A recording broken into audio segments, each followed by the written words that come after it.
Imagine a cabin nestled deep in the quiet embrace of twilight mountains. Inside, a fire crackles, casting dancing shadows on the faces of friends gathered for a farewell. Not a somber farewell, not exactly, but one tinged with a peculiar kind of mystery. Professor John Oldman, a man admired, respected, a brilliant historian resigning his post after 10 years, is leaving. Just leaving. No forwarding address, no grand new position announced, simply packing his life into a pickup truck and vanishing into the oncoming night. His friends, a collection of sharp minds from the university, a biologist, an anthropologist, a historian, an archaeologist, a psychologist, and his younger colleague and potential love interest, Sandy, have come to see him off, to press him for answers. Why the sudden departure? Where is he going? The mood is convivial, nostalgic, but underscored by a persistent, nagging question. What is John hiding? They sit amongst the packing boxes, the room a poignant blend of departure and lingering presence. The conversation flows easily at first, reminiscences, gentle probing. But John remains evasive, deflecting with practiced ease, until, perhaps sensing the genuine concern beneath their curiosity, or perhaps deciding, after centuries of silence, that the moment has arrived, he changes the course of the evening, and perhaps their understanding of reality itself. He leans forward, the firelight catching the unreadable depths in his eyes. He proposes a hypothetical, a thought experiment. What if a man, an upper Paleolithic man, somehow survived? Survived not for decades or even a century, but for millennia. What if he was standing right here, in this room, telling you his story? The air shifts. Laughter, uncertain at first, ripples through the group. A joke? A final elaborate academic prank?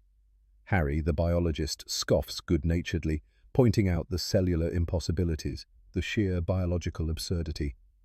Art Jenkins, the archaeologist, ever the pragmatist, questions the logistics. Disease, accidents, documentation.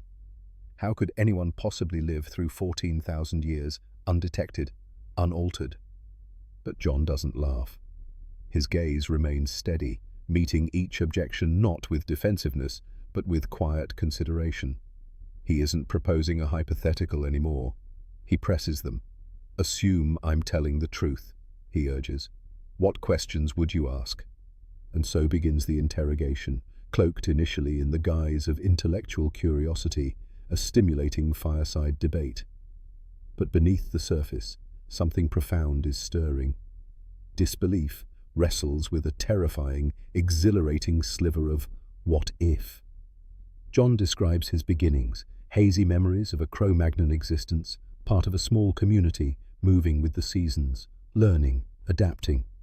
He speaks not of dramatic events, but of the slow crawl of early human experience. He doesn't claim special insight, just survival. He didn't understand why he wasn't aging like the others. He simply continued. Moving on when his perpetual youth became too noticeable, adopting new identities, learning new languages, blending in. Harry counters with biology. Cell regeneration, telomeres, the Hayflick limit. Science dictates aging is inevitable. John doesn't dispute the science. He simply states it doesn't apply to him. He suggests perhaps his cells reached a state of perfect equilibrium, endlessly replicating without degradation. An anomaly, inexplicable even to himself. He offers himself for study, later perhaps, but for now, he asks them only to listen.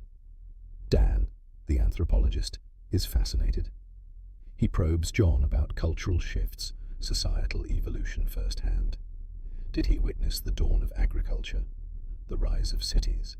John confirms, speaking of seeing forests turn to fields, migratory paths become settled villages.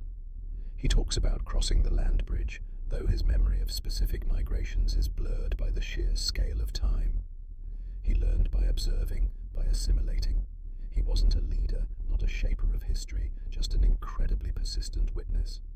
Art remains the staunchest skeptic, bordering on hostile. He demands proof, artifacts, eyewitness accounts verifiable through historical records. John explains the impossibility. How could he keep possessions through millennia of constant movement, upheaval, loss? How could he document a life designed to be invisible? He traveled light, learned to let go. His proof, he insists, is his knowledge, his perspective, the sum of his experiences woven into the fabric of his being. He speaks of encountering historical figures, not as grand meetings, but as fleeting interactions. He mentions knowing Van Gogh, painting alongside him briefly, appreciating the vibrant, tortured genius before moving on, as always. He speaks of sailing with Columbus, not as a confidant, but as a simple mariner on one of the voyages, driven by curiosity, by the desire to see what lay beyond the horizon. These aren't boasts, but recollections shared with a strange, detached intimacy. The conversation turns to knowledge and how it accumulates. John describes learning rudimentary medicine, basic chemistry, physics, not through formal schooling in the early millennia, but through observation, trial, and error. He saw patterns others missed, understood connections simply because he had lived long enough to witness cause and effect repeatedly. He learned languages, dozens, perhaps hundreds, forgetting most as they fell into disuse, replaced by new tongues. He emphasizes that he isn't omniscient. His knowledge is vast but patchy, filtered through 14,000 years of learning and forgetting. He's not a god, just old. Incredibly, impossibly old. Edith, the devout Christian art history professor, listens with growing unease. She represents faith in the room, a different kind of knowing. She asks about the soul, about God. John's answers are respectful but non-committal. He speaks of witnessing countless religions rise and fall, myriad interpretations of the divine. He found wisdom in many, but absolute truth in none. His longevity gave him perspective, showing him the human need for answers, for meaning, often codified into faith systems. The atmosphere grows thicker, the initial playful skepticism giving way to genuine intellectual and emotional struggle. Sandy watches John, her expression a mixture of fascination and concern. Is this a breakdown, an elaborate fiction, or something else entirely? She finds herself wanting to believe, drawn to the calm certainty in his eyes. John steers the conversation towards the east. He speaks of traveling, sometime around 2,000 years ago, encountering a man whose teachings resonated deeply. A man known as Siddhartha Gautama, the Buddha. John claims he spent years studying with him, absorbing the principles of detachment, of alleviating suffering, of seeking enlightenment, not through divine intervention, but through inner understanding and discipline. He describes Buddha not as a deity, but as a profound teacher, a man who offered a practical path towards peace. He explains how he internalized these teachings, how they shaped his own long existence, offering a framework for coping with eternal recurrence, loss, and the passage of civilizations. He saw the potential in these ideas to transform lives, to bring solace to a suffering world. And then he describes his journey westward, back towards the Mediterranean world. He felt a compelling urge, he says, to share what he had learned. He saw the harshness of Roman rule, the dogmatic interpretations of faith, the widespread suffering, and believed the core principles of compassion, non-violence, and self-awareness he learned from Buddha could offer a different path. This is where the narrative takes its most dramatic, its most controversial turn. The air in the cabin crackles with unspoken tension. Art shifts uncomfortably, his expression hardening. Edith clutches the cross around her neck, her knuckles white. John looks around the room, his gaze lingering on Edith. He speaks carefully, measuring his words. He explains that he tried to simplify Buddha's message, make it accessible to the people of Judea. He wasn't trying to start a new religion. He was trying to offer ethical guidance, a way to live better, based on principles he had found truly valuable. He spoke of love, forgiveness, inner peace. He gathered followers, people drawn to his message and his calm demeanor. He then addresses the miracles.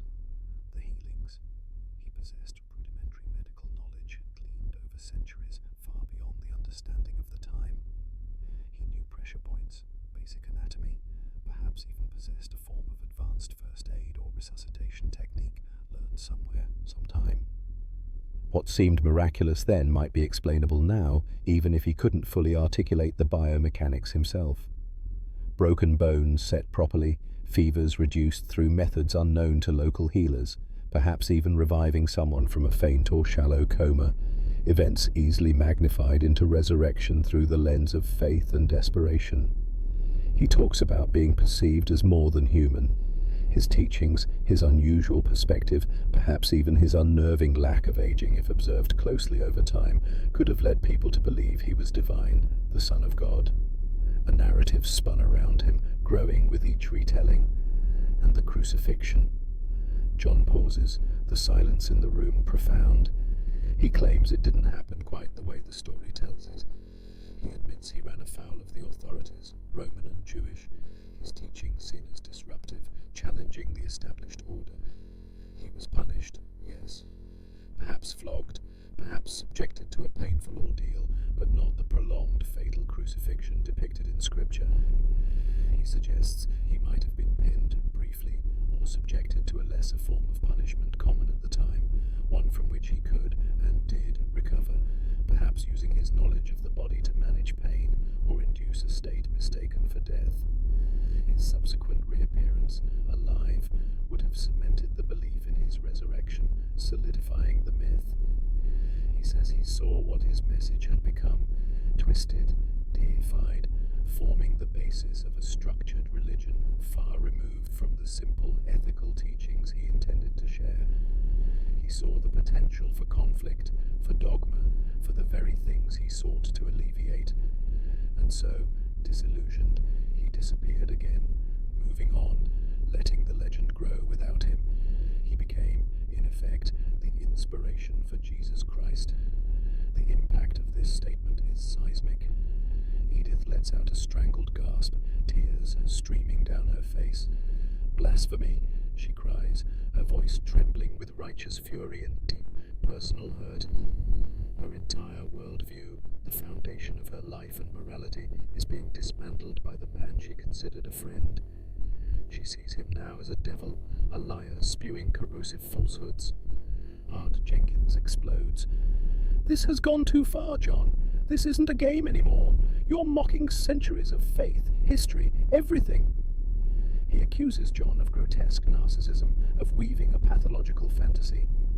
The historian in him is outraged by the manipulation of accepted narratives. The personal affront is palpable. Harry looks stunned, trying to reconcile the biological impossibility with the detailed, consistent narrative. Dan seems torn, the anthropologist in him captivated by the ultimate informant, yet troubled by the implications. Sandy looks at John, searching his face for any sign of deceit, finding only that same unnerving calm. The tension is unbearable. The cozy farewell has transformed into a crucible of belief, doubt, and profound emotional turmoil. John remains placid amidst the storm. He doesn't argue forcefully. He simply answers their challenges with quiet logic, filling in details, explaining his perspective. He points out that history is constantly reinterpreted, that legends evolve, that the version they accept is itself a product of centuries of retelling and shaping. Suddenly, the lights flicker and die. The cabin is plunged into near darkness, illuminated only by the dying embers of the fire and a few emergency candles they manage to light. The power outage adds another layer of claustrophobia and unease. It feels symbolic, as if the foundations of their known world are flickering out. It's into this charged atmosphere that Dr. Will Gruber arrives. A psychiatrist, older than the rest, he was delayed. He enters, concerned by the darkness and the palpable tension. They quickly bring him up to speed, summarizing John's incredible claim. 14,000 years old, caveman, Buddha, Jesus. Will listens patiently, his professional training kicking in. He observes John, notes his calm demeanor, his logical responses, the lack of overt psychotic symptoms. He approaches it clinically. Could it be a delusion? Paranoid schizophrenia? A complex dissociative identity? He begins to gently probe John's mental state, asking questions designed to assess his grip on reality, his motivations. Is this a cry for help? a symptom of a breakdown triggered by the stress of leaving. John engages with Will calmly, acknowledging the psychiatrist's perspective. He understands why they would think he's delusional. He admits that if someone else told him this story, he too would likely assume mental illness. Yet he maintains his stance. He answers Will's questions rationally, showing no signs of thought disorder or grandiosity beyond the core fantastic claim itself. He seems perfectly sane, except for the small matter of being a prehistoric immortal who accidentally inspired Christianity. Will presses harder, concerned for John's well-being, but also for the emotional wreckage accumulating in the room, particularly with Edith, who is now weeping uncontrollably, comforted by Dan, and Art, who paces like a caged tiger, radiating hostility.